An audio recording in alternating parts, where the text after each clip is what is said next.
Hello everyone. So I got more comments from Elon regarding full self-driving and a groundbreaking ceremony in Texas for the Corpus Christi Lithium Refinery. Let's dive into it. We'll start off with a little clip from the groundbreaking ceremony in Corpus Christi. See, we've got the earth-moving equipment already here, so we're going to begin construction immediately. We're aiming to finish construction next year and then reach hopefully full production about a year later. This is extremely fast by normal standards. But that's how we do things. So as I mentioned earlier, the capability we're aiming for is approximately 1 million vehicles worth of battery-grade lithium. But the potential is there to expand beyond that number as needed. We intend to continue to use suppliers of lithium, so it's not that Tesla will do all of it, but we thought it's important to address what we think is, as we look ahead a few years, a fundamental choke point in the advancement of electric vehicles is the availability of battery-grade lithium. And lithium ore itself for mining is actually quite common. So lithium is actually a very common element on Earth. It's present basically in every country. So it's not that there's a shortage of lithium ore to mine, but there is a shortage of really heavy industry refinement of lithium to battery grade. And battery grade lithium actually has to be extremely precise, ultra pure, because if you have any impurities in the lithium, it causes degradation of the battery. So the purity requirements are extremely high. And we've got a number of innovations that we think will be quite effective in the refining of lithium that haven't been done before. Maybe that's a good point to hand it over to Drew. Yeah, absolutely. And on the process in particular, Turner, why don't you give a little rundown of what we're doing here? Sure, yeah, happy to run through it. My name is Turner Caldwell. I lead our battery, raw material, and recycling efforts at Tesla. So speaking to some of the innovation that we're going to be pursuing on site, the conventional process, and I won't get too into the weeds, but it's a heavy sulfuric acid consumer, it's a heavy sodium hydroxide consumer, and as a result, the byproducts that are produced from that conventional process are challenging to manage. You end up with a lot of sodium sulfate that no one really wants. Here, what we're going to be using are much more inert reagents. We'll be consuming soda ash, sodium carbonate, very common industrial chemical. We'll be consuming lime, again, very common industrial chemical. And it's a much more direct route that consumes 20% less energy all in. It consumes reagents that are 60% less costly. And all in, the production cost is around 30% lower on a unit cost basis. But the real key thing here is that the byproduct that's produced is much more inert. It's basically a mix of sand and limestone. And the team here has been working really hard on finding beneficial use opportunities for that sand and limestone to try to feed that into construction materials so that we end up as a net environmentally very neutral site. It's all pretty cool stuff that they're breaking ground in Texas there, and it's an experimental process and they want to be much cleaner, and like he said there, the byproduct will be actually usable materials for construction processes, etc. So pretty cool to see that breaking ground. And next here we got article from Electric.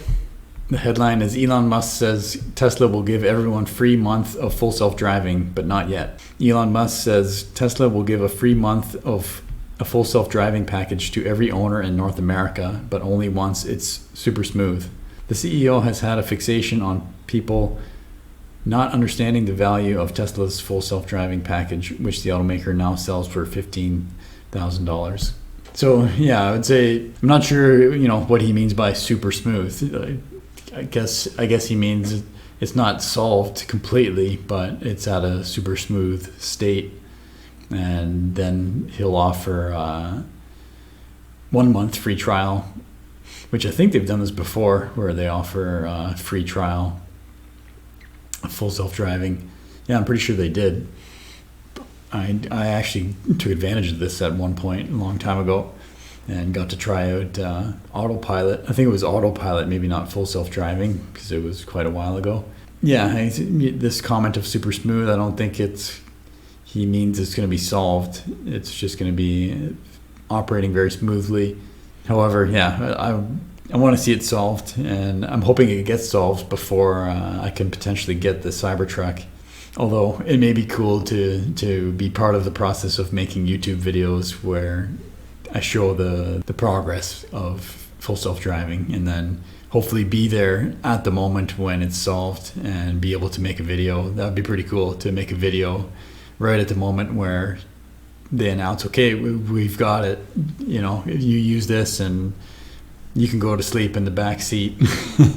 It'd be pretty cool to be there and make a video of that for you guys. But yeah, we'll have to see. Only time will tell when this will actually fully get solved. And back to the article, it says Tesla has never released the take rate percentage of Tesla buyers who order the feature, but we deduced that it is between 15 and 20% based on data previously released by Tesla. That's in North America, where Tesla has released its full self-driving beta feature. Globally, it's likely closer to 10%. And that's because Tesla started selling the package in 2016 when it sold for a fraction of the current $15,000 price tag. So yeah, it's quite an expensive option. Elon has made comments that it would 5x the value of a vehicle if it's capable of full autonomy, which, yeah, he may be right, because if they have the robotaxi network and the car can make money for you, it is a game changer. But we're not there yet. And so far, people who have paid for it, you know, they've seen improvements, but they haven't got the fully autonomous package delivered to them yet. It doesn't transfer to a new car purchase. So yeah, I could see that being beneficial for somebody who, yeah, especially if you paid a lower price, you know, you're an early adopter of a Tesla vehicle, you paid this lower price for full self-driving, but the time comes and you're selling the car, but still full self-driving has not been solved. I'd be pretty upset, because now when I go to get the new car, I would have to pay the higher price for the full self-driving package. So yeah, I can see why owners would be wanting this, because you were promised, you know, full self-driving, but then you sell the car and you got to buy, if you go buy a new one, you got to pay the higher price. So yeah, it'd be better, and it would probably keep more owners within the Tesla family by being able to transfer the full self-driving package to their new Tesla purchase. I think that's fair, now that I think about it. But yeah, still, we have to wait, and I think the price will still go up as we get closer and closer to solving full autonomy. Elon has said, he's said this many times, he thinks it's the end of the year. ARK Invest, their models predicted sometime next year is the most likely. So there are some people out there who think, you know, we're pretty close, and there are people working in the space, and yeah, I wouldn't be surprised to see it solved by the end of this year or sometime next year. Judging by the videos that I've seen, it seems like they're getting close. I've said that many times now, you know, so I guess I'm becoming like Elon, where it's, you know, anytime now. But I guess, yeah, you have to remain optimistic, and it does appear to be getting closer and closer. So that's it for tonight. My name's Evan Bertrand. This is the Evergreen Channel. Give the video a like if you liked it. Subscribe by clicking on the wheel in the bottom right. And thanks for watching.